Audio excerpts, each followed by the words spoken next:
প্রায় মসজিদে দেখা যায় লেখা থাকে লাল বাতি জ্বলা অবস্থায় সুন্নতের নিয়ত করিবেন না। এটা কতটা যৌক্তিক?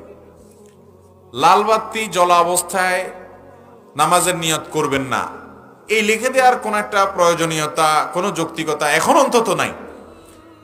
নামাজের জামাত শুরু হবে ধরুন 1:15-তে।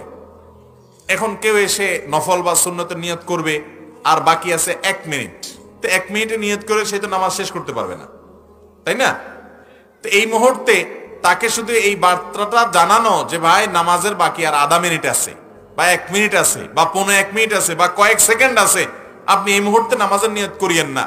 তো এটা মৌলিকভাবে খারাপ কিছু না যে সে দাঁড়িয়ে অপেক্ষা করবে, যেহেতু কয়েক সেকেন্ড আছে। কথা কি বুঝাতে পারছি?